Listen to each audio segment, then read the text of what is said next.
Oh, you're muted, sir. There we go. How's that? Perfect. Glad we got you connected. Thank you so much. I still have some IT skills. I'm doing good today.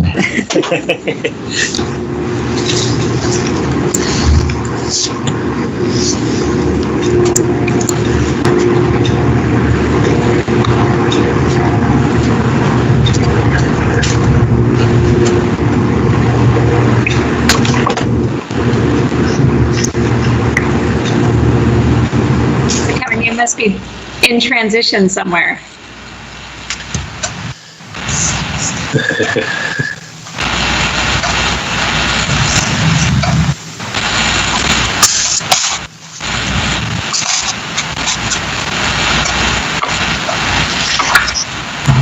Commissioner Cooney, Yes. it looks like we lost Chuck, and I'll reach out to him and see if I can get him connected. But other than that, we have everybody here that we expect. Okay. Can I have you do, I'm going to go ahead and call the meeting to order and do roll call and see if you can get Chuck in, just so I can help with the other staff. They've been waiting patiently, and I appreciate that, so that way I can continue on with the chair report. Would that be okay? Yes. So you want me to go ahead and do the roll call? I'm sorry, I didn't hear you. Yes, please. Okay. Let me call the meeting to order. So I'm going to call the Board of Health meeting to order for February 25th, 2021. It is 12:53. We are a bit delayed due to some technical difficulties, but I'll call the meeting to order, and I'll have Ann do roll call. Mayor Kevin Freeman. Present, and my apologies, I have limited bandwidth, so I will run this meeting with my video off today. I'm sorry for that, but present. Commissioner Josh Kearns. Here. Council President Brian Beggs. Here. Councilmember Betsy Wilkerson. Present. Councilmember Tim Hattenberg. Here. Mayor Ben Wick. Here. Board Member Jason Kenley. Here.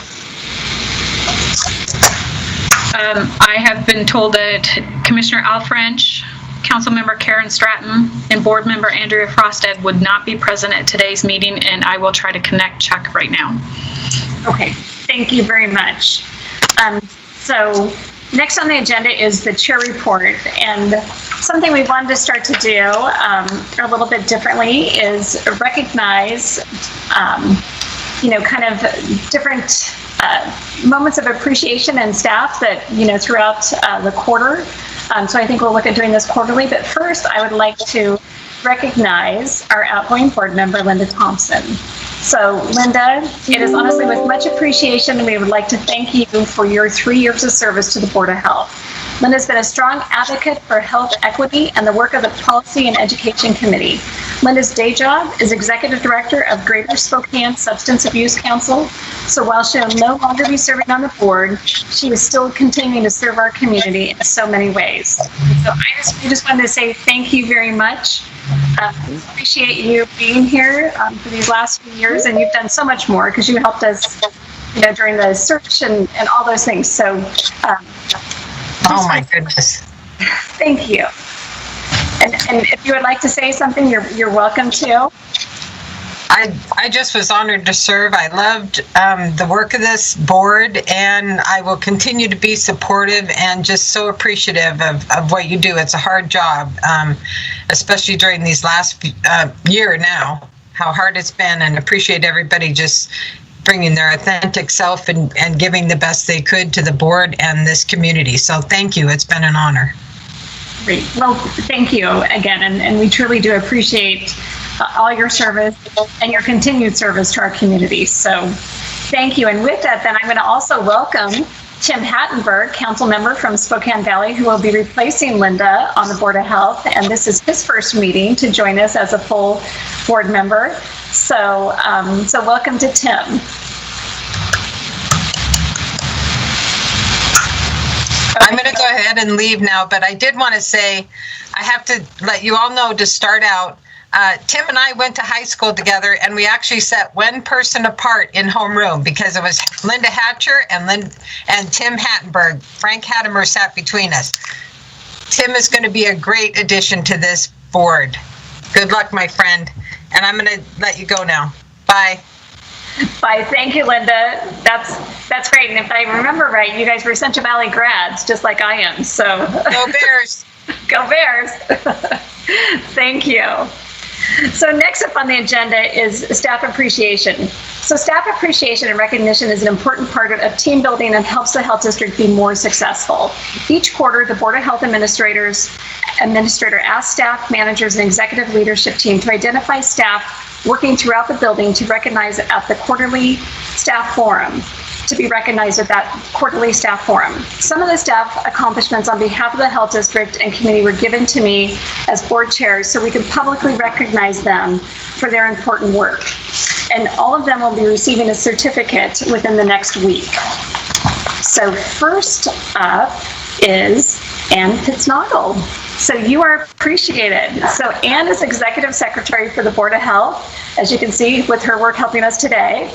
And over the past 2 years has filled in gaps that have occurred due to the transition between retiring, interim, and a new administrator, and has worked countless hours keeping the board and staff organized. Please know how much we appreciate you, Ann, for your hard work.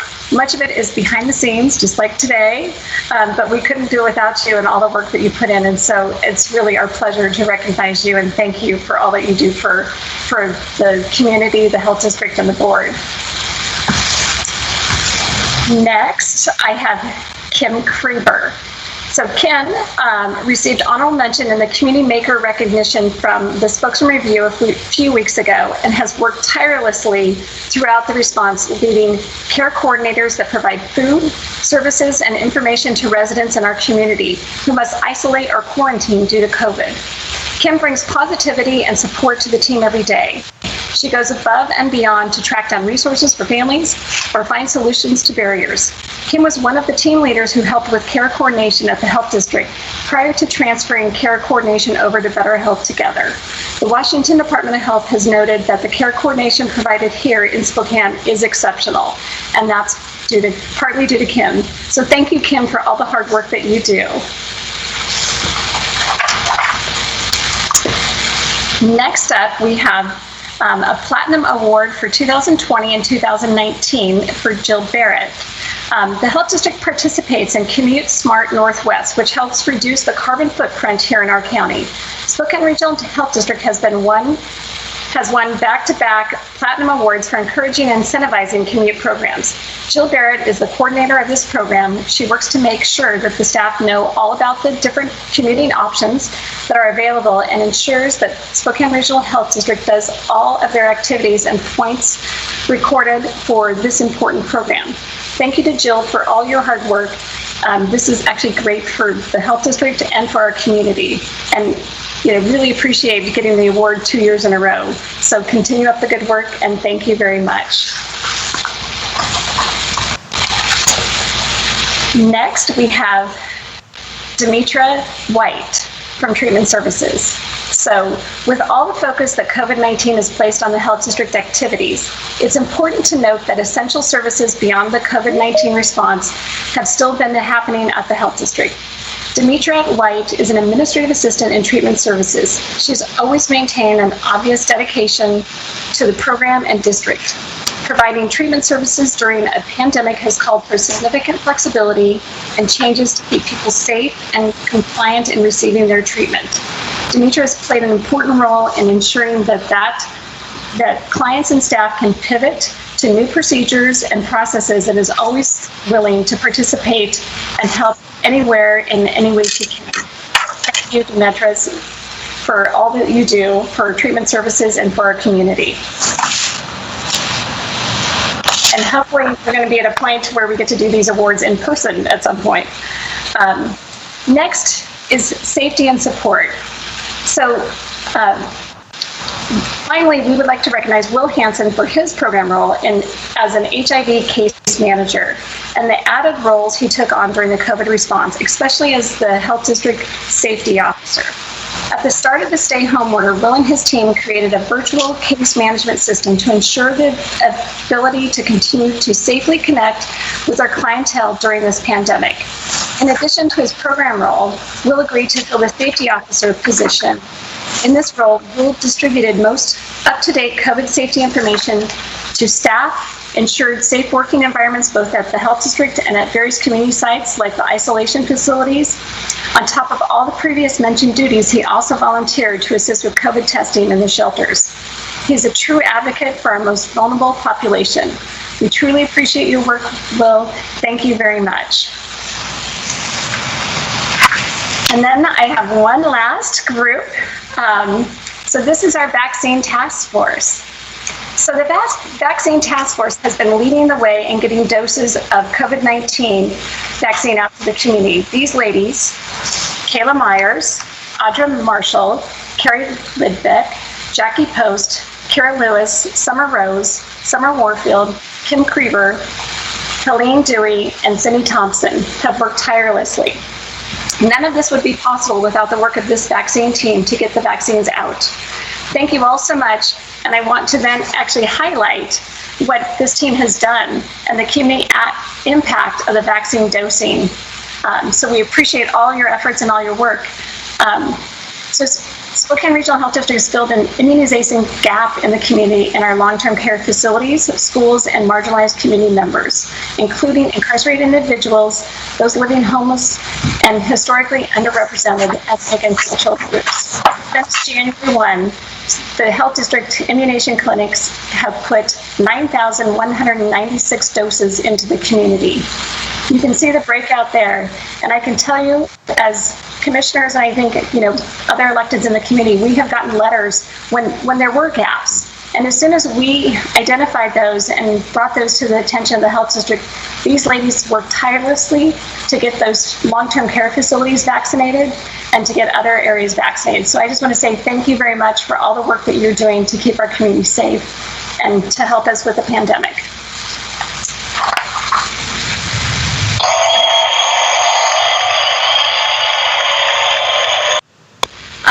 And hopefully you'll get your certificates in the next week. Commissioner Cooney, may I just piggyback that acknowledgement quickly of those ladies? So I have a long-term care facility, and one of those teams came out to my home and vaccinated my people who have a mental illness. They showed up, they were professional, it was great, they were in and out. So I participated in that one, but I was also at the one at the MLK Center where they did an outreach into underserved communities. Again, another fantastic experience. And I know for certain that there are more outreach plans for communities of color. And so I just want to acknowledge this team also for the work they're doing, because they're just out there doing it. People don't know it, but they're doing the work. And I just wanted to personally thank them too. I got my shot. Very good. Thank you. No, and as you know, this is just a sampling of people that, these appreciations are given to, but the entire team at the health district has been working tirelessly for this entire year, doing double duty on jobs, as we heard today. So it's truly a team effort. And so thank you to the entire team at Spokane Regional Health District. So one last thing on my report is we have gotten several letters. I think I had as commissioner that I have sent on to the health district. And then we also had letters in our board packet today on the extending the restaurant establishment operational permits. And so I just wanted to go over a few items, because if we chose to do anything, it's a board decision. But I thought we needed to take care of this timely and not wait another month. So there's been letters asking us to extend the food permits. In doing so, I talked to Ray here. I've talked to other counties and looked into what other counties are doing. So only about 6 to 8 of the other 34 jurisdictions are actually doing something. In Spokane County, at the Regional Health District, for their fees, they have to operate under 100% cost recovery. So we do, our annual permits are on a rolling basis. And so most counties that have chosen to do something different, their permits come due at the end of January, all of them. And so they've been able to extend with keeping it within the fiscal year and not having that rolling annual extension date. So just so you know kind of the what's going on in Spokane County. So we have issue about 2,500 permits each year. About 700 of those are at the highest amount. permit fees range from $250 to $800. The average is around $350 to $400 for an establishment. And again, those fees are on a rolling basis. They're not just all set at the end of January. So as issues are coming up, if someone is late on their fee, then they get a phone call from the health district. And we've been allowing a 30-day extension within the health district and not charging a late fee, waiving those late fees on that.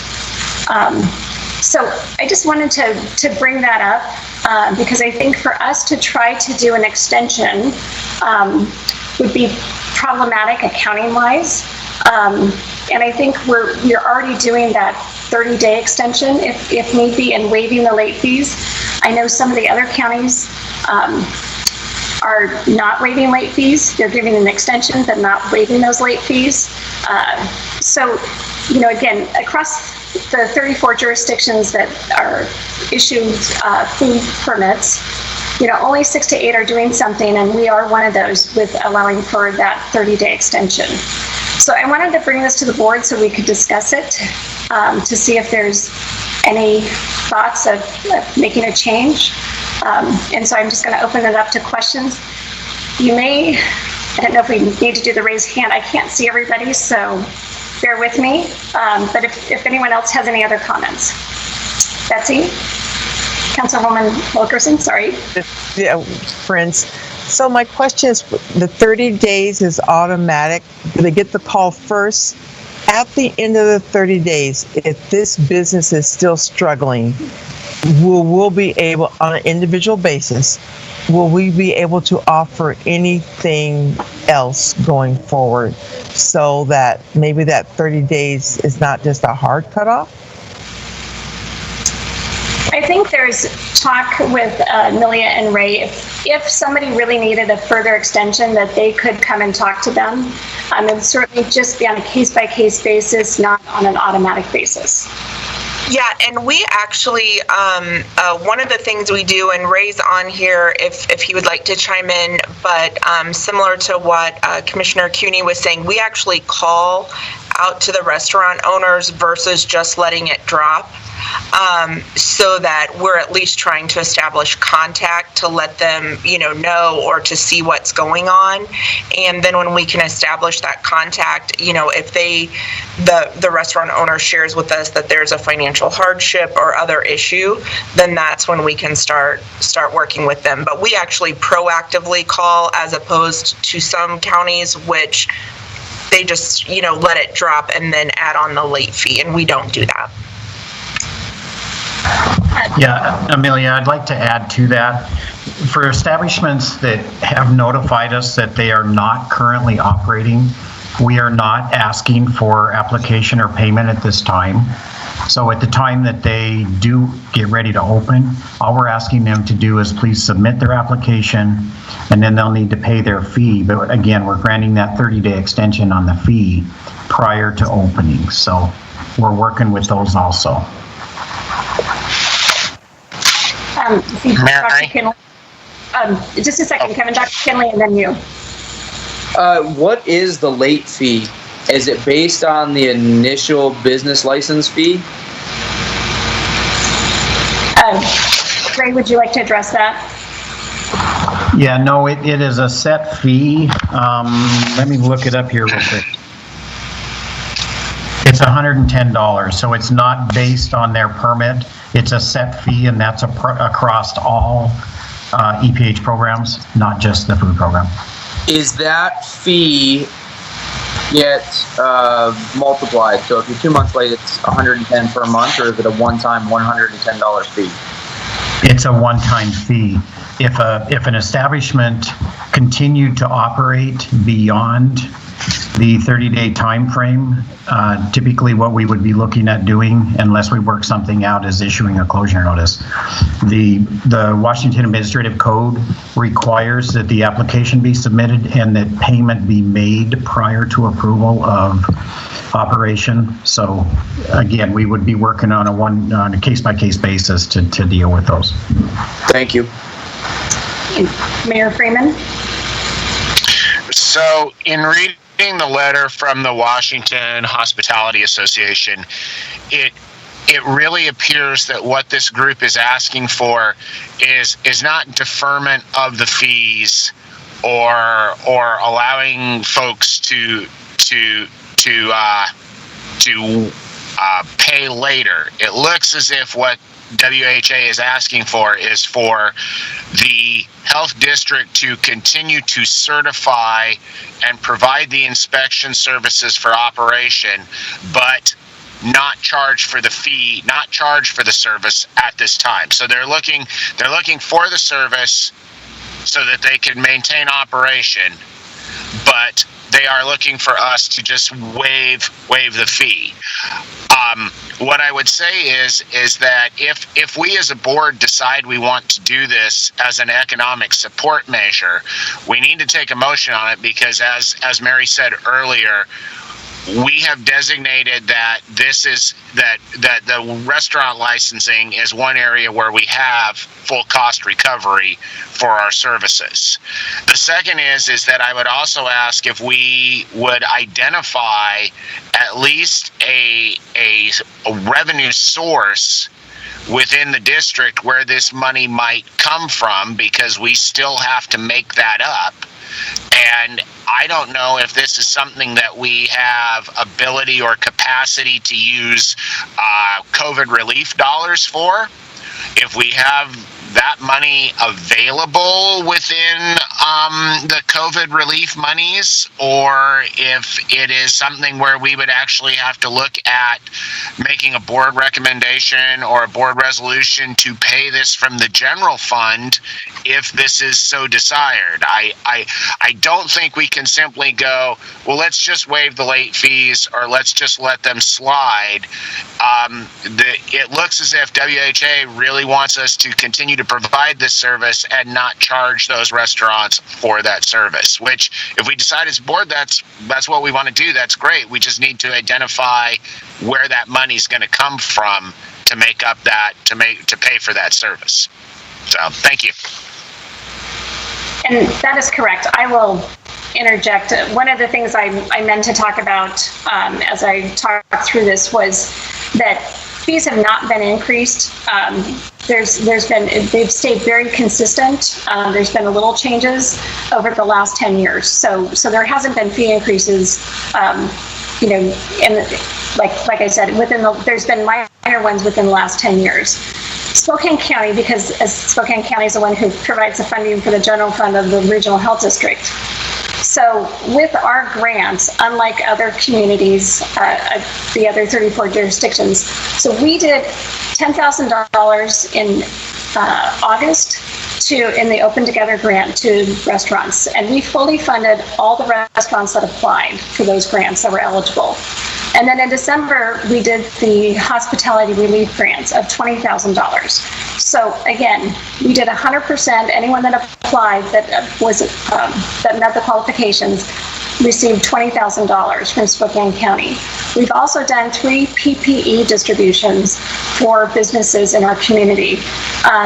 So if they took advantage of all 3 of those opportunities, that would have been about $555. And then we also have gloves that are coming in, because those were delayed in coming into the community. And so those will be distributed in March, and that's about another $250 worth of gloves for the industry that they don't have, that they'll be getting. And so those are things that Spokane County did do that was, I think we did more in grants to our restaurants than any other county in this state.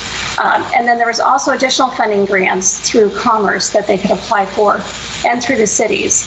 So I just want to make sure we're looking at the whole picture when we're looking at this and talking about a permit fee of $250 to $800. So Betsy, I'm going to wait on you till we get through everybody else that has first questions. And I see a C, so I think it's Chuck.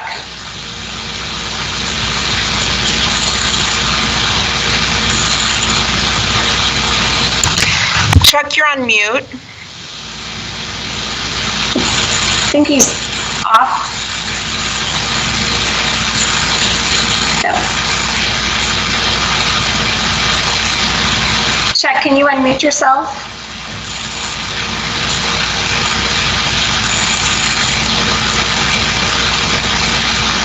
Okay, Chuck, I'm going to come back to you and go to Josh. Commissioner Kearns? Yeah, thank you, Commissioner CUNY.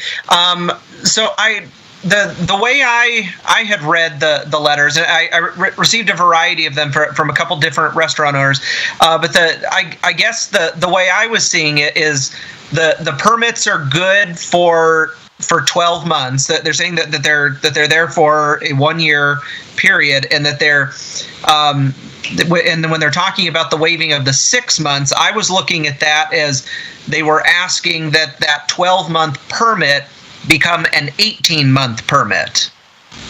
Is that not what's being asked then? Because I would think that would essentially get them what they're after as well. It's just an existing 12-month permit becomes valid for 18 months. And I don't know if state law allows that. I don't know. I guess that would probably be a question for Ray. And I can tell you that the other jurisdictions, because a lot of them have referenced Thurston County, what they did is Thurston County has all their permits are due on January 31st at the beginning of the year. And so what Thurston County did was they just extended the payment of that permit till the end of June. And so it wasn't that they're getting an additional 6 months at no cost. It's they're still paying their annual rate. They're just deferring the payment for 6 months. Now, Snohomish County is the same way. They extended their permit 3 months, 90 days. But that's all it was. It was just a deferment of that payment for 30 days. With us, Spokane County having a rolling, annual extension or annual permit, it's harder for us to do that. And so I think we saw King County they did a 30-day extension, which is similar to what we're doing, but they still charge the late fee on top of their 30 days is what I'm hearing. So again, a lot of, most of jurisdictions are doing nothing and keeping it the same because a lot of the kitchens have been still open, even doing takeout.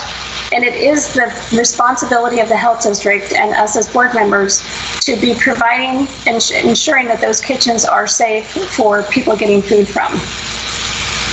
So, okay, so lots of other hands. So then, Ray, is there something you want to add to that?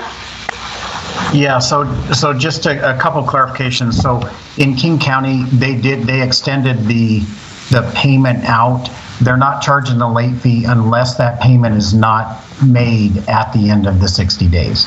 So if they extended it 60 days, if payment's not made at that time, there's a 20% of the permit fee due as a penalty. If they don't make it 30 days later, that elevates to 30% penalty fee. So that's the clarification on King County. So the other piece, I think that in addition to ours being a rolling 12 months, the impact to the program, which indirectly could impact the district. Right now, we collect about a little over 1.2 million in permit fees. If we were to extend that 6 months out, we're looking at somewhere in the neighborhood of 600,000 plus to do that, to the cost to the agency. And which is a pretty substantial hit. So just to clarify where those fees fall. Thank you. Okay, Chuck, you've been waiting patiently.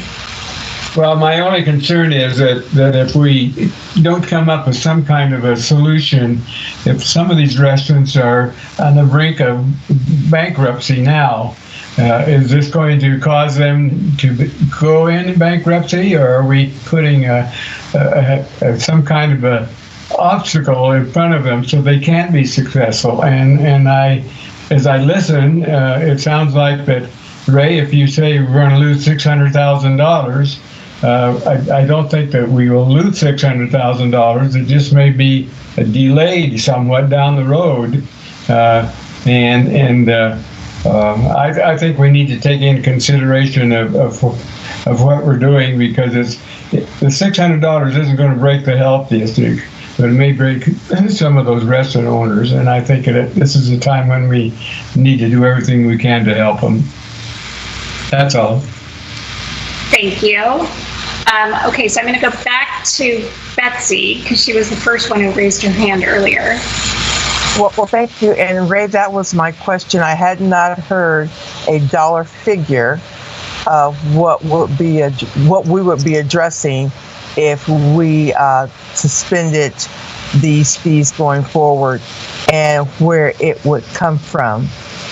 Had Finance even had an opportunity, Chair, to even consider, the Finance Committee to even consider this before it came to the board?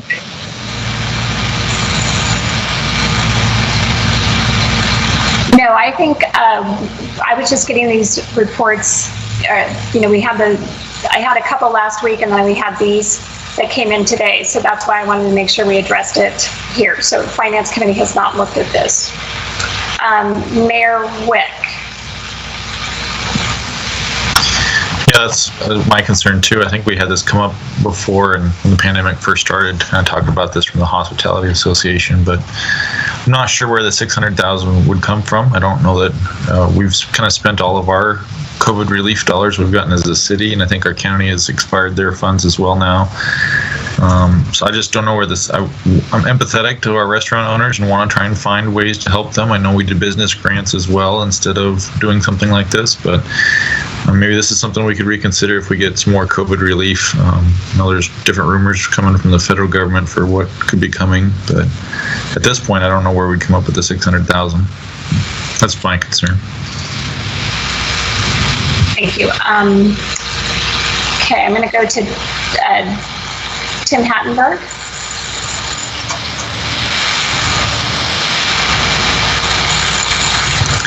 Hope you're muted, Tim. Sorry.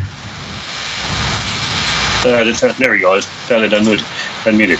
How much are the late fees, and how many, do we have a ballpark figure how many restaurants and businesses like restaurants are in the process of being in the situation where they owe late fees or having to close? Or I'm really excited about the fact that you're making a case-by-case basis and contacting them and reaching out. I think that's a very positive way to go also. So the late fee is $110. But again, we're not assessing that fee unless they go beyond the 30-day extension. And we are reaching out to them at that time. So that doesn't mean that it's an automatic that they're getting assessed that. As far as the restaurants right now, we've done a rough assessment. It's hard to get a true number on how many are closed, how many are just when I say closed permanently versus how many of them are just currently not operating. Rough assessment right now, we're looking at about somewhere between 3 and 4% that have notified us that they may close due to this. The rest of them, they're just biding their time until we get into the next phase so that they can open up and seat a higher capacity. I think most of the struggle right now probably is more in the catering and the mobile unit side of things, not necessarily the restaurants, because a lot of the restaurants continue to open. Certainly it did impact some of them, but a lot of them continue to open and offer, takeout. So I can't give you hard numbers as to exactly what we're seeing, because some of them are still holding on, have not given us the answer that we're truly closing. Can I follow up on that and ask, is there a way we could lower the late fee itself to give them a chance to pay it and until they can recover, or would that still be another issue that would be a problem? Well, currently our fees, the way we operate is that our fees are approved by the board. So the board approved our fees last October for the 2021 year. If there was going to be a change in that, then that would have to be a board action to change that. But again, I think, that fee is not assessed until after they have gone beyond that 30-day extension. And so if at all possible, we'll try and work with them on that. But at the same time, we can't indefinitely suspend that, because then it just allows them, there's no incentive to pay, and then it puts pressure on the district then to make a decision.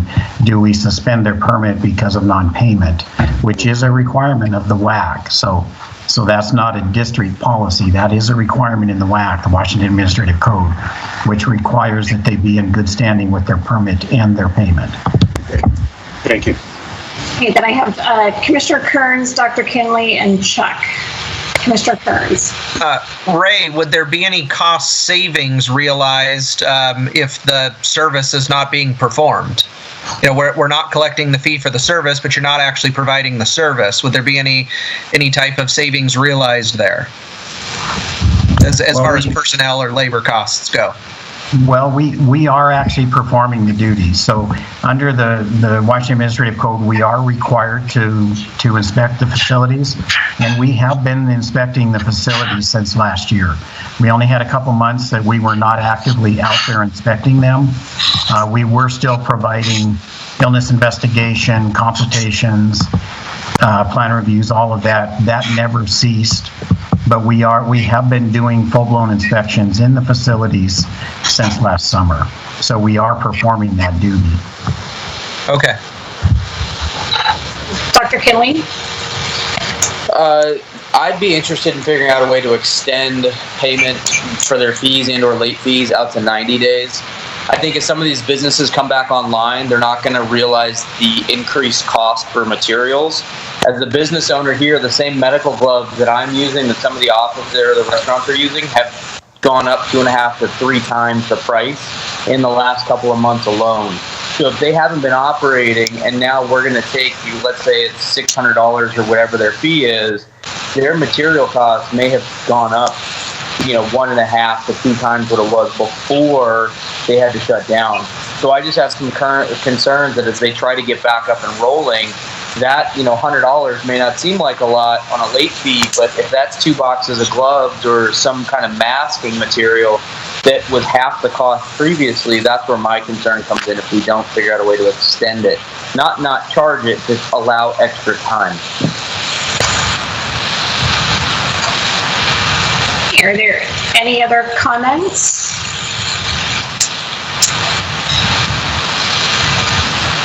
Dr. Kinley again? Or is your hand just still up? No. I have nothing to add, other than the fact that if they don't pay the penalty fee, does that close them down?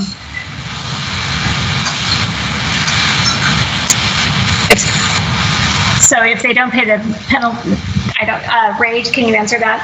Yeah, Chuck, can you repeat your question? Yeah, if the restaurant or the organization cannot pay the penalty fees of what the $150 or $200, do we close them down as a health district because they're not paying the fees? In the past, yes, we have. So it's $110. So in the past, if there is outstanding fees and they are not in good standing, then they're not. Then we don't have the authority to continue to let them operate. So again, we try and work with them, but at some point we have to cut that off because there's no incentive for them to pay. It just continues to go on. So under the authority of the WAC, that is our alternative. That we eventually would end up suspending their permit. Okay, thank you, Ray. And I guess I would piggyback on Kevin's comment too, that doing this would take a board action and determining where these funds would come from, because I know Amelia can correct me. CARES dollars are running out. We've still got isolation facilities and contact tracing and all of that to still occur with the dollars that we have within the health district. Yeah, that's correct. We'll go into the COVID budget later, but we're still trying to understand and waiting to hear back from the state on, once everything gets through the federal process, how is it going to be allocated out to the states, out to public health, out to the counties? So there's still a lot of unknowns within that. I'm sure we will get something, but I don't know what it will be. And I don't know if it will be restricted.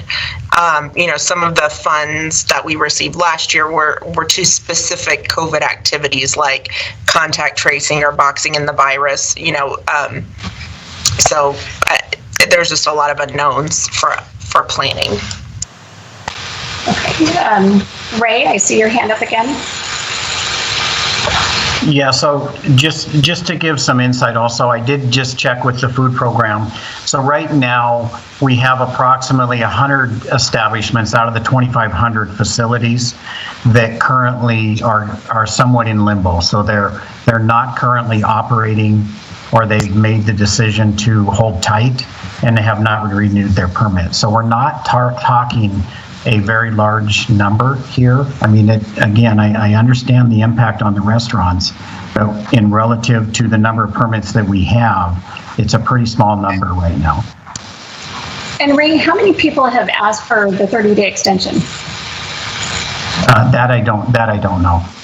Okay, because I thought it was not that many that have even, as you've talked to them, have asked for that extension. That's correct. I don't have a percentage, but it is a fairly low number. Most of the permits, the renewals have been coming, have been coming in on time.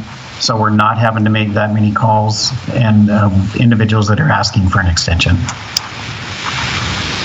Okay, thank you. And again, I think that, speaks to how generous, we were in our CARES dollars going to businesses to keep them open and keep them functioning during this time, whether it's through the 2 county grants, through commerce grants, or through city grants. I think that's been, one of the keys to be keeping our businesses open. So any other thoughts or questions?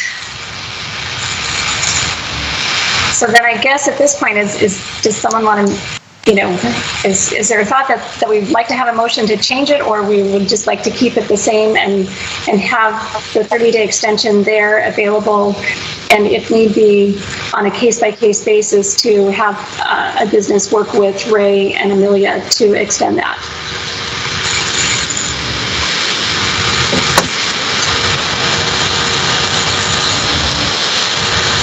I need some head nods. I can't see head nods, so I don't know. I mean, I guess maybe raise your hand if you guys are interested in just keeping it where it is with the 30-day extension, and if anyone needs additional time, that would be on a case-by-case basis with Ray and Amelia.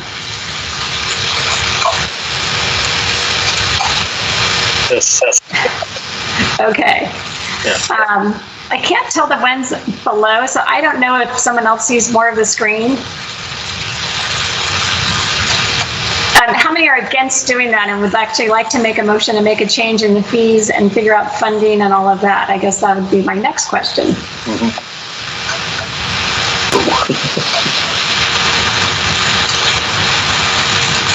So Chuck, you're the only one I'm seeing that is interested in changing the resolution to just the fees.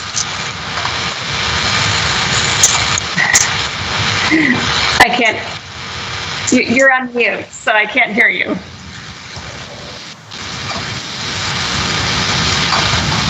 I thought that's what I was saying, is that leave it the way it is at this stage and let Amelia and her people take care of it in a logical manner, so that we know if there are certain agencies or restaurants that are hurting, they can be aware of that and taking care of it using common sense. Okay. Yeah. Thank you. It seems like that appeared to be what most of the board wants to do. So I think that is the approach that we will take at this point in time, and move forward that way. Ray, do you need any other direction from us? No, I think that's fine. Okay. Thanks. Thank you very much. Thank you all for the discussion. I apologize. We are way behind on our schedule, so I don't know how quickly we can kind of catch up, but the next item is the consent agenda. So you've seen the meeting minutes and you've seen the vouchers. Do I get a motion? Move approval of the consent agenda as presented. Second. Okay, I have a motion and a second from Betsy, Councilmember Wilkerson. Any discussion? Seeing none, all those in favor, please signify by saying aye. Aye. Aye. Any nay? Okay, passes unanimously. Michelle, I don't believe that we have an executive session today. Is that correct? That's correct. Okay, so then we'll move on to action items. And I don't have my list in front of me, so Amelia, I'm going to let you guide me through this. Yeah, I think that I'm up. Oh, there are no action items. It's reports. Very good. So I can just go right into my report, and because I'm doing a lot of talking this time, it's short, so maybe I can catch up some time here. So the three kind of big things that we have going on, and Anne, are you? I don't know that Anne can share my screen, so I will just talk. Oh, thank you.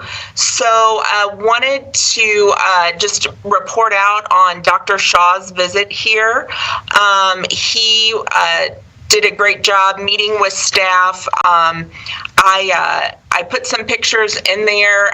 He actually did a presentation, just like a quick thank you to all the staff here and all the hard work that we have been doing on the response. And one of the things, and I know the executive committee was there during the presentation, but Dr. Shaw had some really positive ideas and thoughts, and has proven to be very transparent in our discussions, wanted transparency, and he has already started helping bring more connections and how we can kind of all work together from the state to local level was very positive. He also spent some time over at the mass vaccination site when he was here. A couple of quick updates on personnel recruitment. We are still waiting to learn more about House Bill 1152. It's had a couple of reiterations. It's in rules review as of the 22nd, which you would see in your legislative agenda update. So no real update in regards to the recruitment there. On the Deputy Administrative Officer position, there were 39 candidates that have applied for the position with the recruitment firm. And on March 1st, which is Monday, I will be meeting with the recruiter to get the top candidates that they would like to move forward into the next step. So that is moving along. And then finally, the Spokane Health Advisory Council, we did receive some applications, but we still have the current openings for a member from the education community, environmental community, faith community, healthcare, all of them that are listed up there. So we have left that application open. So anyone is welcome to apply for those and, send community members our way. And we're continuing to push that out through social media and other things. So any questions?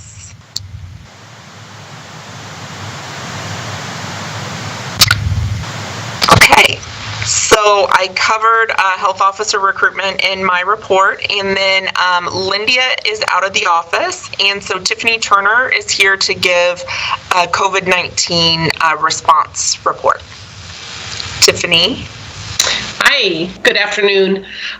So filling in for Lindia this week, and I kind of have a theme for my update, and it's really about positive trends. I figure we can all use a little good news in the middle of this pandemic. So some really great things happening. So many of you have probably heard, but all 4 of our metrics for the reopening plan are moving in the right direction, which is down. So we have had our lowest case rate since October, so that's really great news. This week was the first time in a long time that I can remember that we've had 0 new long-term care outbreaks reported, so that's wonderful news. And then, of course, our hospitalization rates are down, our ICU bed occupancy rates are down, so again, good news. And then our positivity rate, our testing positivity rate, is now below 10%, which is for the first time. So that's the really good news too. We're at about 9.6% for Spokane County. So next trend I wanted to talk about is our increase in collection of race and ethnicity data. So we've had a huge improvement in being able to collect that data on case investigations. So we were at about 60 to 80% of our cases didn't have that information for us to look at, but now we're down to about 18% of the cases don't have that information. So a huge improvement there, and we're able to look at that data as well as the DOH race and ethnicity report just came out a couple weeks ago, and we are able to look at both those data pieces and really, streamline our response process to address some of those communities. So another great improvement in the ethnicity or the equity realm is that the DOH Phase Finder site that helps people determine if they're eligible to receive vaccination is now in over 20 languages. So again, some really great improvements in that area.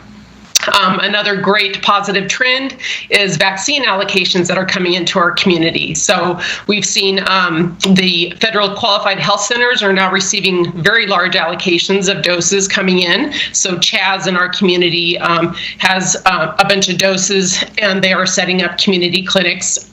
This week, I believe their clinics are really targeted towards their clients as well as some of the marginalized communities. So that's, again, really, and as well as a few of our other healthcare partners, Multicare, Providence, are also holding additional clinics as they get more vaccine in. We're also seeing a pretty big increase in vaccine allocations going to pharmacies. So a lot more of those pharmacies have appointments available for people to get vaccinated.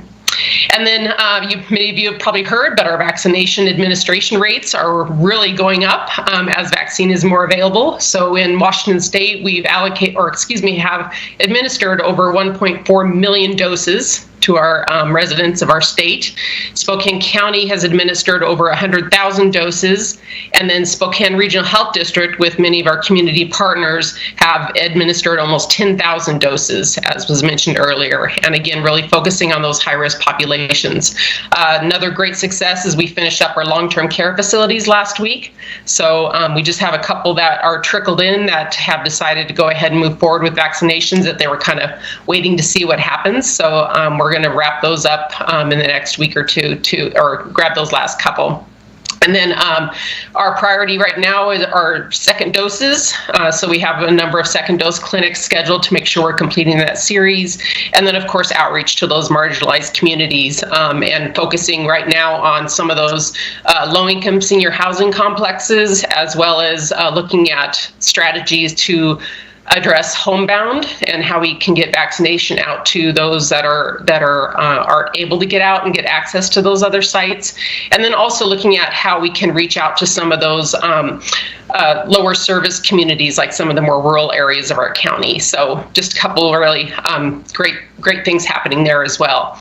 And then last but not least, we kind of talked about hopefully we're seeing an increase, a positive trend in funding coming in, and so that to support all these efforts. So that's always a good sign. And just ending on that then. So that's the end of my report. Thank you, Tiffany. Then I appreciate all that you're doing too, because I know you kind of get double duty with with Lydia being gone right now and stuff too. So thank you for all your hard work and all the positive trends that we're seeing. It's great. Thanks. So Amelia, I'll let you, if there's anything else. No, actually, it's now Dr. Velasquez, interim health officer, time for his report. Perfect. So good afternoon, everybody, and apologies for being a little bit later than the rest of the group, but we had technical difficulties connecting me to the meeting. But we're here today. Before I start my presentation, which will only take a few minutes, I just wanted to pull two things out from what Tiffany just reported to give you some perspective. When you look at our rate per 100,000 and you compare it today to the first week in January, that's a 72% improvement in a fairly short period of time, which I think is quite significant and points to the hard work of the community as we all continue to follow the public health guidance and keep ourselves safe and keep others safe. And then in addition, I wanted to pull out also the number of vaccines that have been done for schools. because it's something else that the Spokane Regional Health District has taken on.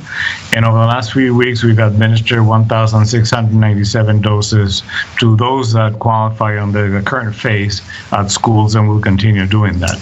So with that, I'm going to move on to my report. And if I get the next slide, there are 3 areas that I would like to provide you with an update. One is education, close the loop on some of the conversation we had before. Second, some of the progress on additional testing. And then third, a new effort out of the district that I want to share with the board. So if we go on to the next one, please. So our first area is education. Next one. If you recall, we had established a process and pattern to work with all of our schools that has resulted in the onboarding of additional students as well as other programs in schools. And when we presented that last month, we said that within 30 days, we will be getting back to the schools with quantitative outcomes and some suggestions for improvement of the process. So if we could go to the next one, please. A couple of things that happened in the last month since last we met.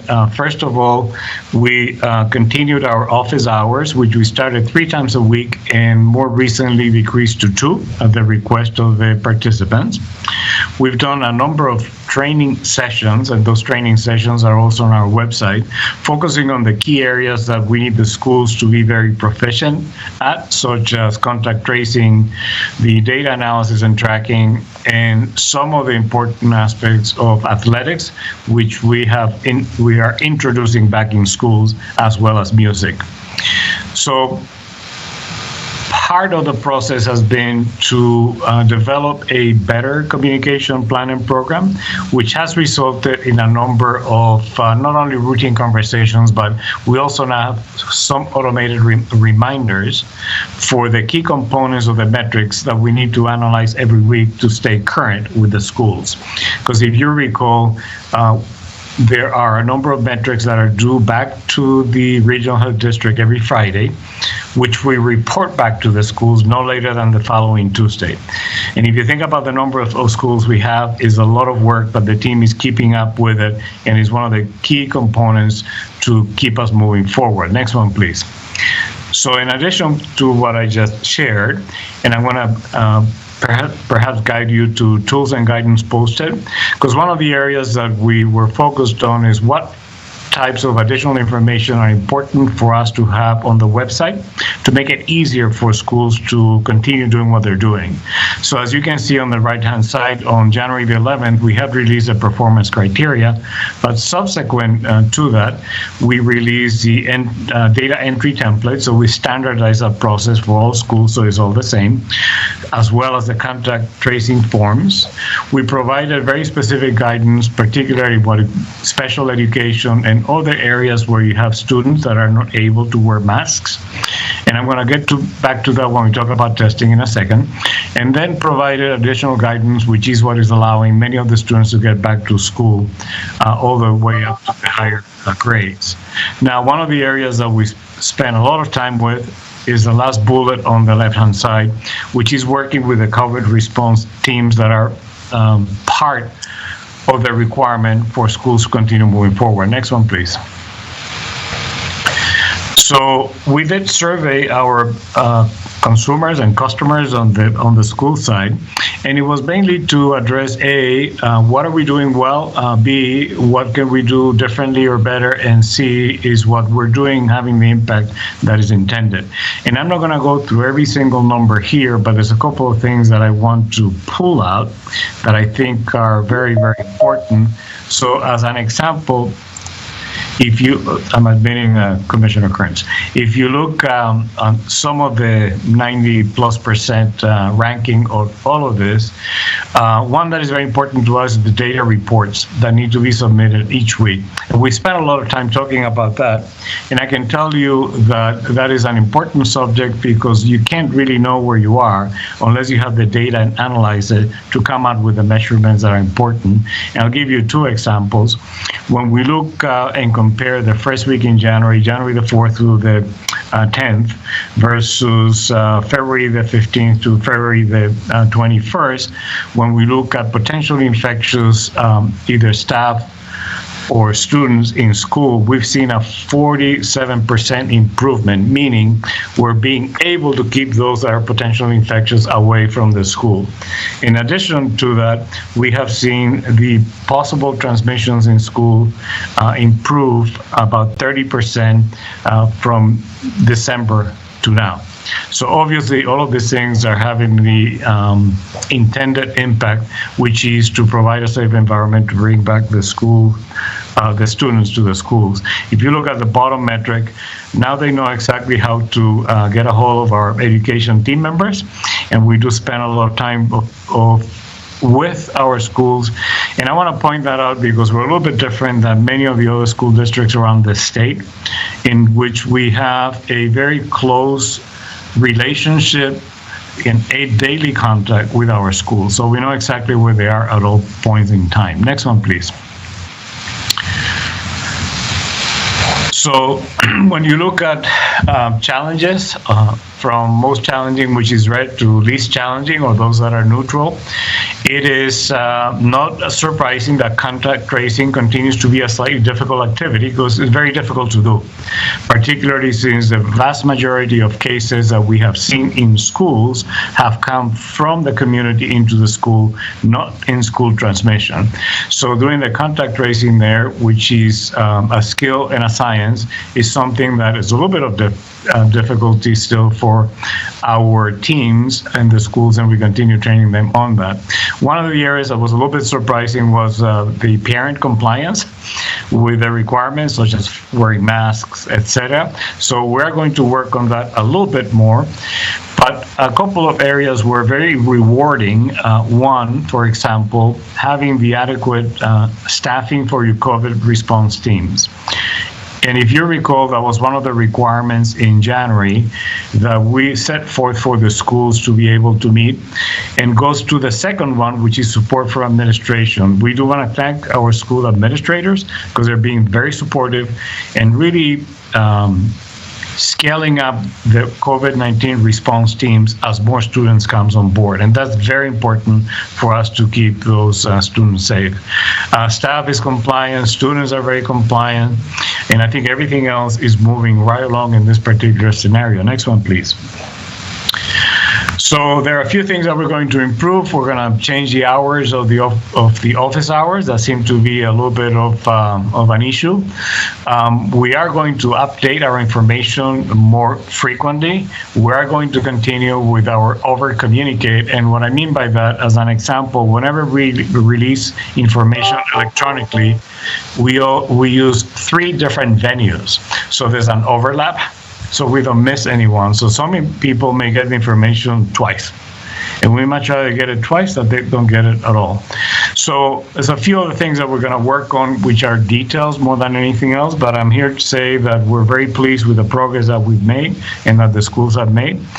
And more importantly, we're very encouraged when we hear from parents or students, I'm so glad that I'm back in school, or I thought I was never going to see my 4th grade again, and here I am. So with that, I'm going to go on to the next one, please. And we're going to talk, whoops, it's okay. We're going to talk a little bit about testing. Next one, please. I'm going quickly through the title slides. So just quickly, when we talk about testing, and I show you our diagram for the testing strategy, but what it boils down to is, it depends what you're testing for, what test you use, and at what stage of a pandemic you use it. So initially, you may recall I said we're using diagnostic testing because you're looking for the virus. And we're still doing that for clinical reasons. But then when you start to move into other areas, such as screening and surveillance, then you have the opportunity to look for other things other than the virus itself, using the PCR that we talked about before as a diagnostic test. So if we go on to the next one, please. The hallmark diagnostic test for the COVID-19 is the PCR, which is laboratory performed, turnaround time between 1 and 3 days, highly sensitive, detects very small amounts of the virus. And think about it as the volume on your TV. As you increase the volume, you can hear better with each additional increase. So PCR does the same thing, takes very small amounts of the virus, goes through cycles of amplification to be able to determine not only the presence of the virus, but how much virus is in there. And that is a test that can only be performed in high-end laboratories like those that we have in diagnostic facilities. Next one, please. As we move into other areas of testing more at the community level, then testing such as antigen, which is a rapid test, typically 15 minutes, looks very much like your pregnancy type test where you have a color change. And the way that works is there is an antigen that is being bound to an antibody, and that complex gets a second antibody with an enzymatic tracer that changes the color if that is present. And that tells you that it's positive or negative. And the reason why I say positive or negative is because antigen tests are qualitative, meaning it's either a yes or a no, same as pregnancy tests. Next one, please. So our testing task force has been working very diligently and analyzing all of the types of testing that are available in the community. And last week, they came out with a recommendation based on this table, which I'm not going to go through everything here, but I wanted to highlight on the left-hand side, when we talk about screening and surveillance, we're actually moving into screening and surveillance. And to give you a couple of examples, we have deployed, as a result of our work group 6, which is our correctional facilities work group, we have deployed antigen testing in pretty much all of our correctional facilities in Spokane. We've moved Spokane County facility from PCR to antigen, which gives us an immediate result, thus allowing us to either isolate or quarantine immediately, as opposed to have to wait 1 to 3 days, so it's a lot easier.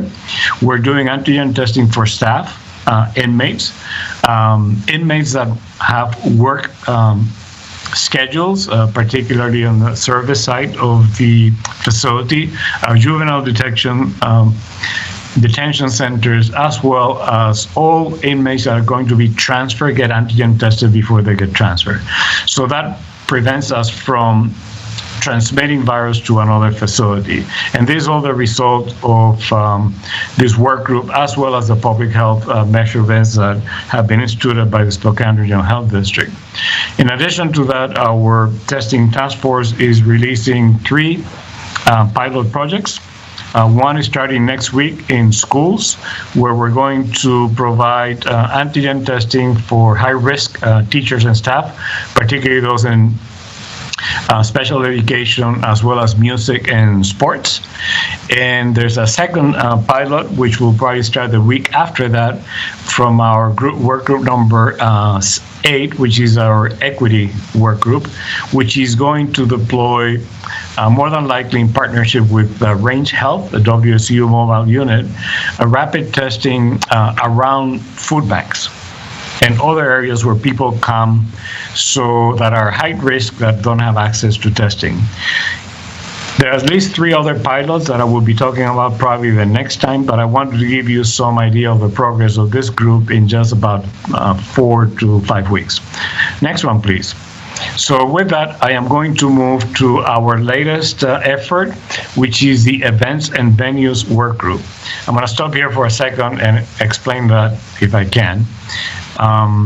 We don't know what kind of events we're going to be able to have between now and the end of the year, or even between now and the first quarter of 2022.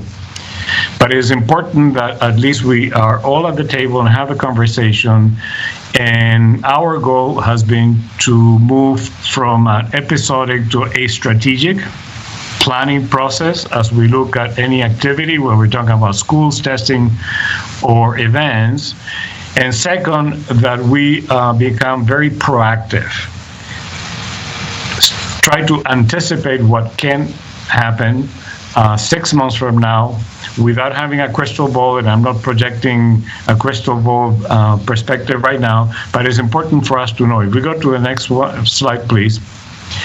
The key behind this work group, which we launched on Monday of this week and was very well attended by operators of venues, promoters, municipalities, all administrative branches from the various components of the community, agencies, etc., the museum, and many others.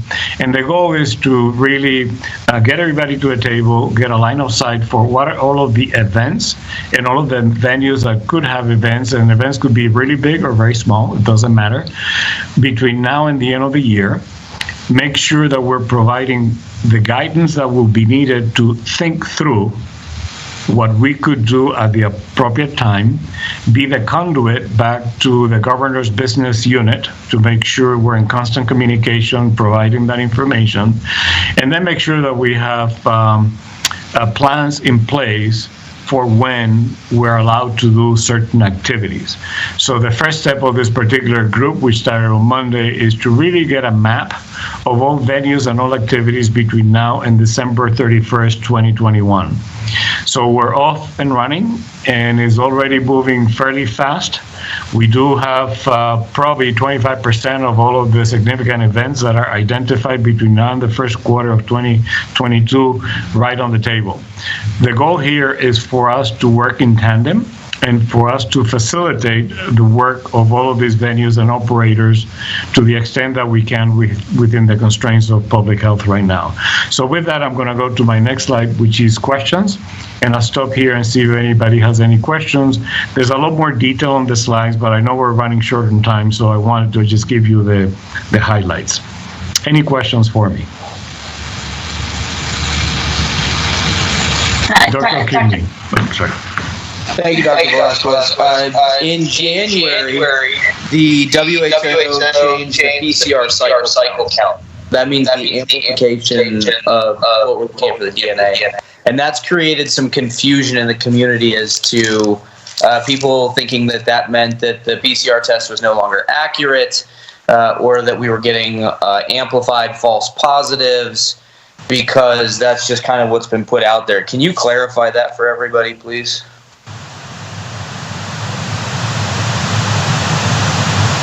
Let's see, Dr. You're on mute. I apologize for that. I was saying something really intelligent. So just to make sure we're all on the same page, cycle times when you look at PCR is every time you go through an amplification by the enzymatic process, like cranking up the volume one more level. That's a cycle threshold or cycle time. And there's not a direct, but there's a good correlation between the cycle time and the amount of virus present. So if you think about it, it's like volume on your stereo. If with the number 2, you already hear that, that's a pretty good volume. If you have to go to 10, that means that the reception is not as good. So with PCR, the quicker that you can identify the virus without multiple amplifications, it is presumed that it's the highest concentration of the viral load. And I think what happened between WHO, CDC, and some of the manufacturers is that there were being some decisions made based on cycle thresholds and cycle times. And cycle thresholds or cycle times are not available on all of the PCR equipment, not because it doesn't do it, but because it's not a reportable. So it was causing some confusion, and there was an effort to try to standardize a little bit between all the manufacturers that do have the cycle times that are reportable. Technically in the state, we try not to use cycle times very much because it could be confusing as it varies from manufacturers. And that's one of the reasons why we may look at it for specific reasons, but we try not to use it for diagnostic purposes. Very good question. Thank you. And I think I saw another hand come up. Yes, Mayor Wick. Mayor Wick, sorry. It's okay. We just heard a lot of good news between Tiffany's report of all the different metrics that are trending down, seeing lots of great things for testing and trying to do more surveillance and kind of progression through. And I apologize if this is a kind of a loaded question, but have you heard anything about what the next steps are from the governor's office? What can we expect next? What are you hearing? Is there different areas we should be working on, or different things that we can kind of expect? Just thoughts on where you think the next steps are going to be. A very good question. And I do know that as of today, the governor has not provided any direction as to what additional information and or information that we're looking at, if we're going to be looking at it in a different way. I do know that there are two things that he's made very clear that he's looking at in terms of the potential impact into additional phases. One is the appearance of the variants in the state of Washington, and just so we'll know, we have two other variants have been identified in the state of Washington. The first one is the most common one, the B1117, also known as UK or Kent. And we have probably 39, 40 cases in 4 different counties. Most recently, I think it was Tuesday, we identified the South African variant, which is 1351. You got to remember all these numbers. So the moral of the story, since these are, there's only 6 states that have not identified any variants. Let's put it that way. So the vast majority of states have seen the variants, and these variants are more effective on transmission. They're a lot better at transmitting from person to person and creating a high viral load, which is one of the reasons we keep telling everybody you still need to wear your mask and follow this guideline. So I know he's following that because there's modeling that has been released from a variety of institutions, including Fred Hutch, where there's a prediction that particularly the B117, which is the most common variant, will become the predominant variant in the state of Washington between March and May. And the concern there is that it could cause a 4th surge. We don't know that for a fact, but it's one of the projections. So that's number one. And number two, I know the governor is looking very closely at the immunization rates, because the immunization is one of the key components of managing the pandemic into the future. So as a community, I think we're doing fairly well on all 3 counts. What do I mean by that? Our public health guidance being followed. I know that because I see the numbers and I see the people. So thank you for that. We need to keep doing that. In terms of immunizations, we're doing well. We have first dose out for 13.52% of the population in Spokane County, and we have 5.55% of the total population with 2 doses. So when you compare that to the state, we're doing slightly better or comparable to state average. So second piece, we're doing really well. Then third piece is testing, and that is what we're deploying as much as we can on a go-forward basis.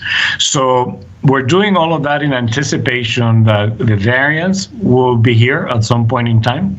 So we want to make sure we're prepared from public health, testing, and immunization perspective. And hopefully, as the governor takes all of this into considerations, there will be metrics that will reflect all of that. We have made some suggestions as to the metrics. I think the impact in healthcare and ICU utilization are very important metrics, because that's a measure of our ability to respond. And we've always been lukewarm on the positivity rate, because that is not only a measurement of transmission, but it's also a measure of capacity of testing. And I do know that with, like most diseases, once clinicians become more comfortable, a clinical diagnosis may be made without confirmation by test, which happens in many diseases. So that's where we're at with those, and I wish I had more clarity, but I don't. I do believe it's going to take a little bit. So hopefully for the next couple of weeks and so on and so forth, we'll stay with the progress we've made. Great question. Thank you. I see Dr. Kinley. You have another question? I do. Dr. Velasco, I was kind of combining a couple things there. I've had some folks come back after they've received their COVID vaccine with a couple of concerns. So I'm wondering what's being communicated at the vaccination sites. First is they're worried about whether or not the vaccines will cover the new variants, and I realize that's speculative at this point. The second is people are reading later that the vaccines are still only under emergency use authorization and they are not FDA approved. And so that has some folks concerned and panicked. Is that information being disseminated at the vaccination sites? To the best of my knowledge, that information is available. But in addition to that, we actually have gone on a very assertive program of going to the community to talk about vaccines. As an example, yesterday alone, I think I had 3 different presentations, including Latinos in Spokane, Facebook Live, and through the Journal of Business, precisely identifying all of those details that may be getting lost in the conversation, because the difference between an emergency use authorization and an approval by the FDA is a procedural issue, and you can't get FDA approval unless you have enough time to go through all the massive amount of data collection and population studies that are needed, and obviously that will take very long. That's why it's emergency use authorization. But we've done that before. We've done it in other epidemics and pandemics, so it's a very well-proven process. And then on the variants, we do know that the data that has been submitted does prove efficacy with both Pfizer and Moderna, maybe a slight less than a 1% or 2% decrease in efficacy. And we do know that the Johnson & Johnson that is being reviewed tomorrow by the FDA for emergency use authorization was actually trialed with the variants already in the world. So we do know that it seems to work. Now, at the end of the day, we do know that the immunity from those vaccines will be between 1 and 3 years, which is pretty standard, although it's actually pretty remarkable for such new vaccines. But at the end of the day, we do believe that this will become more like the flu, where we may need to get a shot every so often, because the virus will mutate. Give you an idea, by now we know of 12,000 different mutations in this virus. We don't hear about the 12,000 because we only focus on the ones that impact the biology of the virus and make it more effective at transmission. And those are the 3 big variants that we have now. And there's a couple more that we're tracking in California, Louisiana, and New Mexico. Great question. Thank you. Thank you. Are there any other questions for Dr. Velasquez? Well, thank you very much for that very informative report. Hopefully, Emily, with these slides that were presented, can we get copies of those? Yes. Yep. Okay. We'll get those out to everyone. Next, do you want me to keep going down the report list? Okay.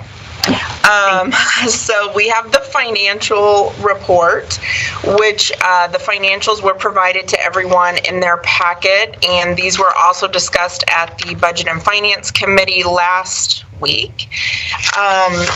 We have the first month of the year with January being complete. We already talked a little bit about the COVID budget. Again, we're still waiting to see what additional funding sources will come available.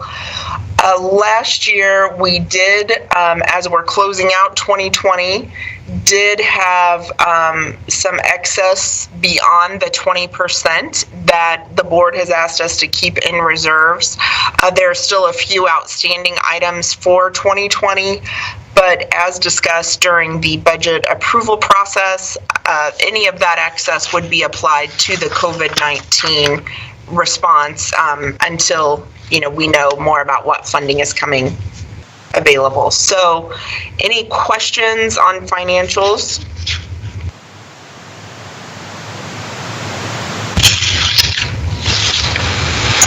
Okay. Yeah. So I think you can move forward. All right. And then the legislative agenda update. This is also provided to you in the packet, but these are the bills that align with the agenda that was voted on by the board, and just updates of all the different status of the different bills. Some are in different committees and still being talked about, and you can read through that. and then continue to see a growth and need for expansion of services. And working with Misty and really doing a projection and understanding numbers of clients, numbers of doses, looking at how that just continues to grow. One of the things that we are being faced with here at the Health District is figuring out space for where we continue to meet the needs of the community, along with not just the dosing, but increasing the mental health counseling capacity, which is so critical when we talk about addiction and recovery programs, being able to have that two-tiered response of a medication-assisted treatment and counseling to help someone in their recovery. And so in your packet, you have a memo that really outlines the situation of, how long the program has been, here at the Health District, staffing levels. For example, in 2018, we had 31 staff. Now we're at 60. So we've doubled in just 2 years.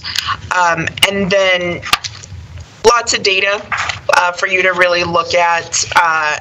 And what Misty and I need some direction or input on is really the last page. Is we put together some recommendations on what it could look like for us to be able to grow the program, still meet the needs of the community, and make sure that we can continue to do all of that without having to deny services or have a lapse. So we would really like to get your input as the board of where you would really like to see this program go. One of the things that has come up, and I think even at executive committee that came up, was, could we do an RFP of some kind to separate off any part of the program? And that's not really how that could work, is because we have very specific NPI and regulatory numbers and accreditations and licenses that are attached specifically to the Health District. So we did look into that, but then when we realized that wouldn't work, brought back some options. So I'd like to open it up. I hope everyone had a chance to look at this prior to the meeting. And Misty and I are available to answer questions. So, Amelia, I may have you just quickly summarize the different options, so that way everyone, in case someone doesn't have that, okay, that they know what the options are. Yeah, so our first option that we wanted to look at was begin discussions with the county and a realtor to find a central location to move the treatment services program to off of this campus site. There would still be a small dispensary here in the building that would need to be maintained because we do the dosing over at the jail. We would prepare a pro forma that we would bring to the Board of Health for review and approval before moving forward in any type of agreement. So that's option one. Option two, one of the things we discussed was pulling so in the zip code data that was provided, we looked at where the highest concentrations of folks are coming from throughout the county, about perhaps doing some type of, dispensary, smaller dispensary sites. And again, we would still have to have the one here for continuing at the jail, and then we would of course bring any pro forma and agreements to the board before moving forward. The third option would be to decrease the number of clients that we're currently serving here at the Health District. That is really kind of a Band-Aid because the way the state regulation and how we're accredited, we can't have a wait list. So we have to keep finding ways to get people into services either through expansion.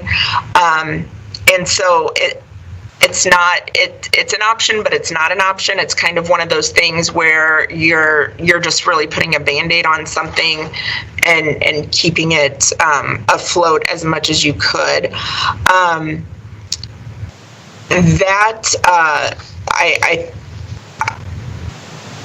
I'll talk about option 4 next. SRHD could relinquish or spin off, if you will, the treatment services program, which would mean that if directed by the board, the administrator, and the director of treatment services would work to kind of pull that program out of the health district and make it a standalone program.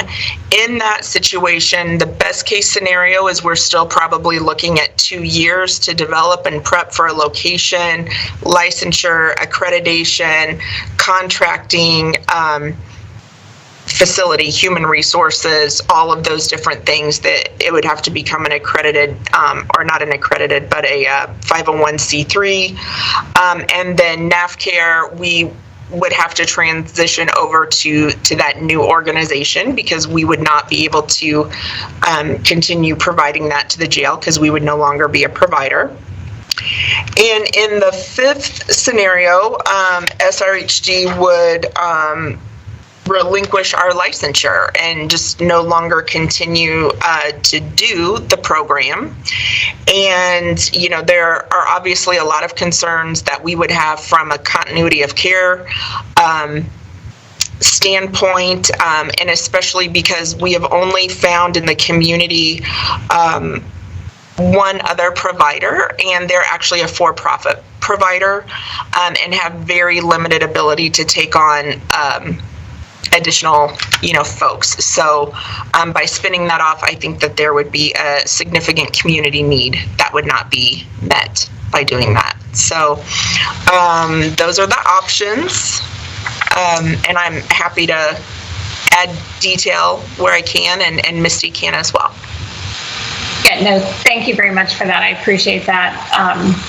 You know, and as you look at the numbers, I mean, the need is only going to continue to increase. So thoughts or questions or comments for Amelia or Misty?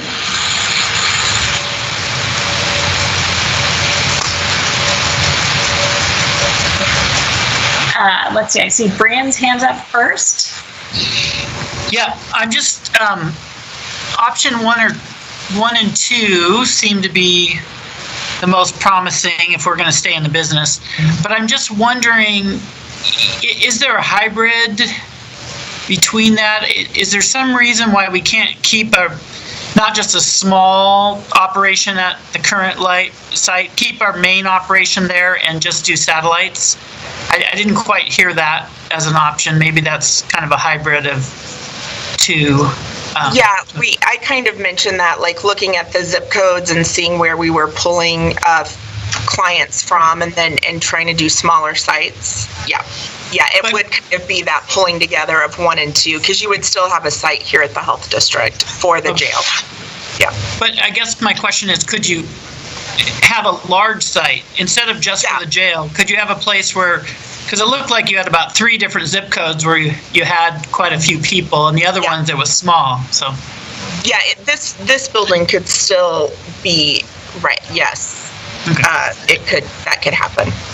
Great. And Misty, I think Misty, did you have additional information on that?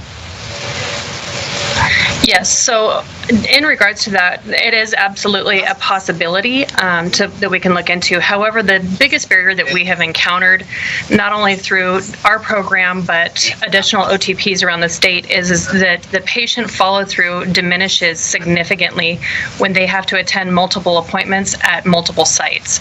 When services can be offered more succinctly under one roof or in one central location, generally speaking, they have a tendency to have a higher success rate and follow through with, whether it be their substance use disorder counseling, mental health counseling, psychiatric, or providers on site. It just improves the outcomes for our population. traditionally have a Misty, this is Kevin. Can you just speak for the group just a little bit about what is actually involved in setting up and making these sites work, just so that we all understand the difference, but that there still needs to be, we can't have lots of little sites everywhere, I think. That's correct. We could, but it wouldn't be realistic and it wouldn't be fiscally responsible.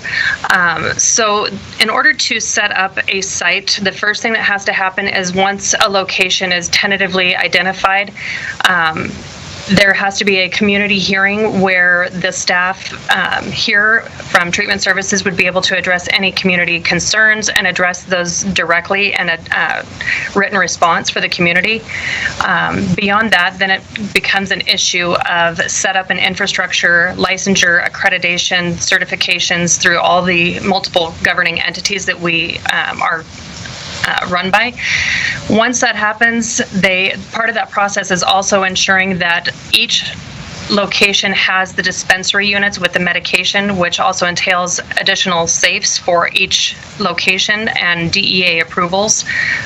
Each of the safes that we utilize, because DEA has set regulations, they run upwards of $5,000 to $6,000 per safe.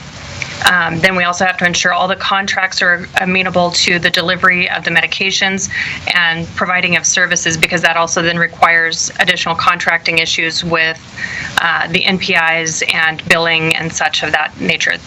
Then, of course, once infrastructure, the facility is all set, security is in place, then comes the additional staffing for each, which that's an issue that we struggle continuously with, is workforce and turnover. But it is not impossible. It is just, it's not an insurmountable task. It would just be something that would be a bit more tedious and more work to be done. And again, additional costs upfront and maintenance costs would be included. Okay, Mayor Wick.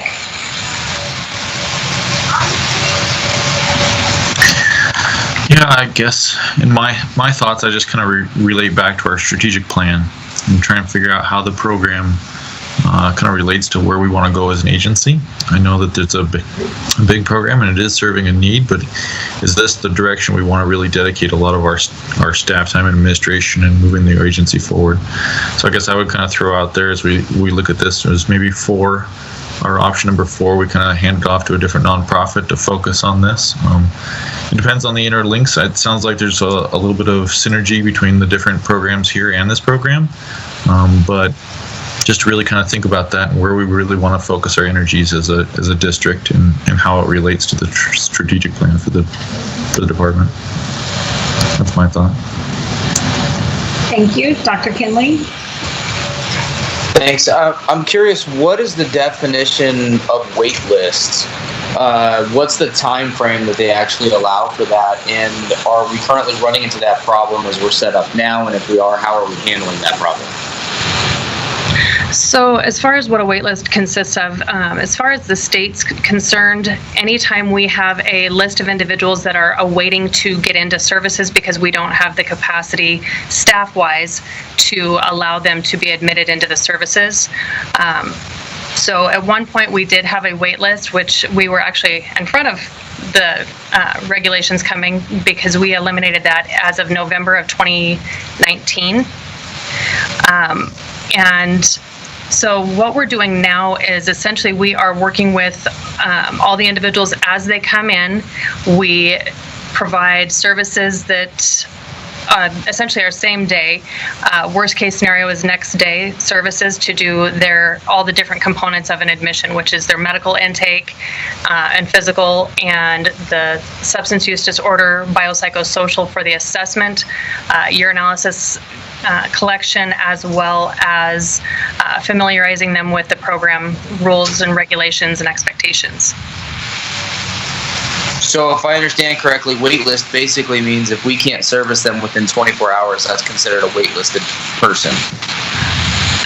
A waitlisted person with the state is considered when we have more than a couple of people that are awaiting to get into services. The finite number as far as how long a patient can wait is no more than 14 days. However, with our history of having a wait list in the past, what we noticed is that a lot of times people come in, and if you can't get them into services right then, they don't come back. And we maintain having difficulty getting in contact with them for that. Yeah, to clarify, it's the wait list for intake and to begin, because based on their treatment and their needs, their dosing, not everybody's dosing is the same, so the frequency to which they have to come in is not always the same.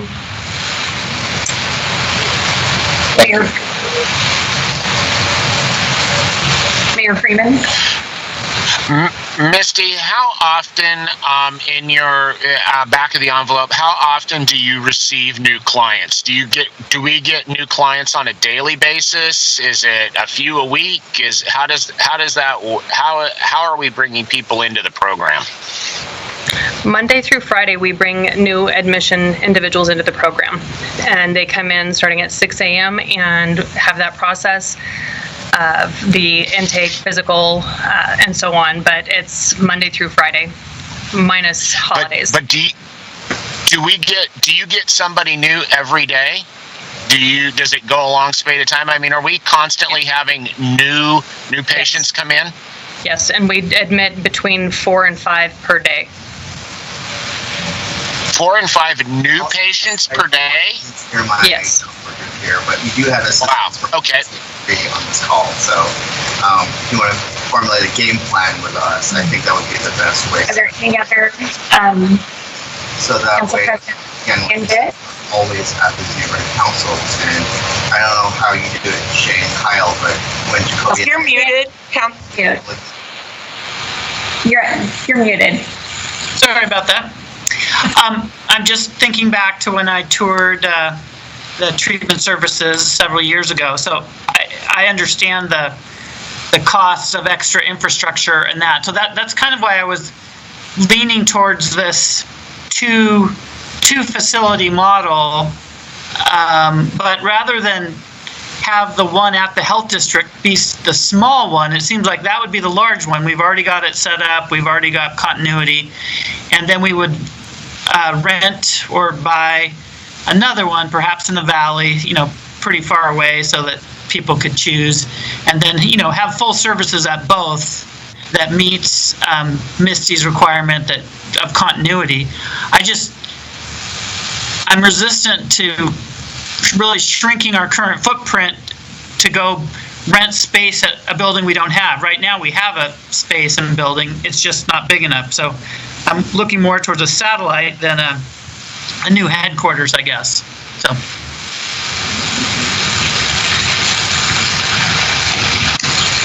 any other questions or comments? I guess a comment I have is,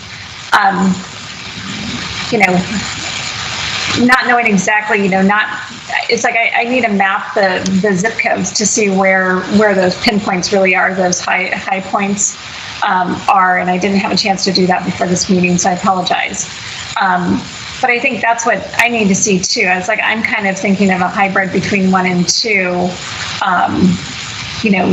and looking at that, because I think before we can make a decision, we've got to see what building locations are in those higher zip code areas, and also for me, kind of knowing what the cost, the pro forma would be, because how effective is the cost of, if we rent a facility or if we purchase a facility, versus what we have at the health district and what the other needs of the health district are.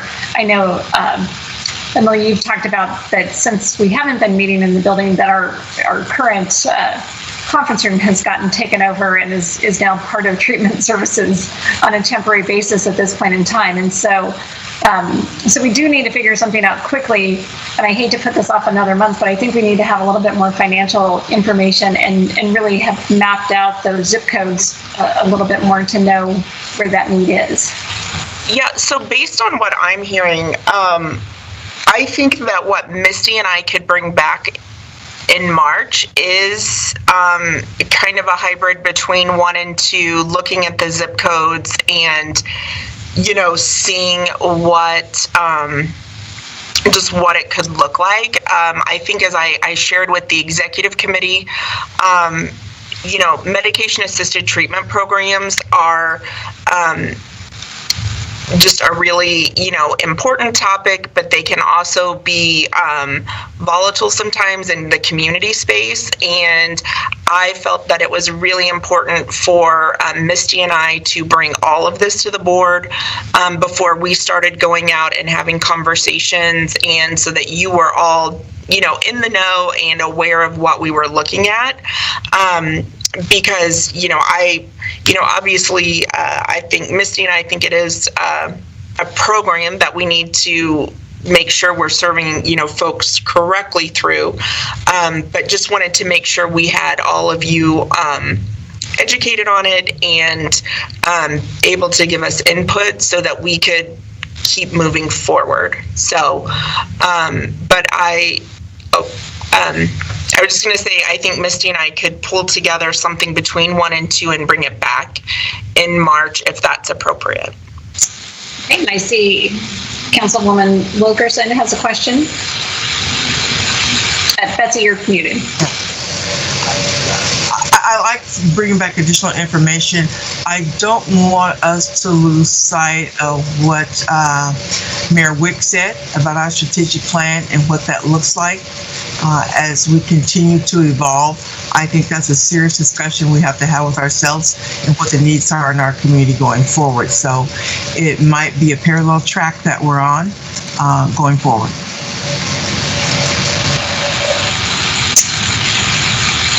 Thank you. I appreciate that comment, and I agree. I mean, I want to make sure that we address Mayor Wick's concerns and we really look at it and decide collectively that this is the direction that we are choosing to go forward with.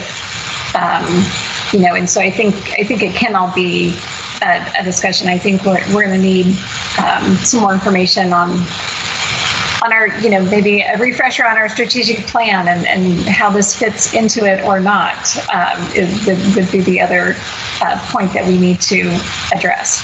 Well, and if you remember, with COVID, the strategic plan is on hold, right? Like we have pretty much everybody working on COVID all the time, and 2021 was the last year of that strategic plan.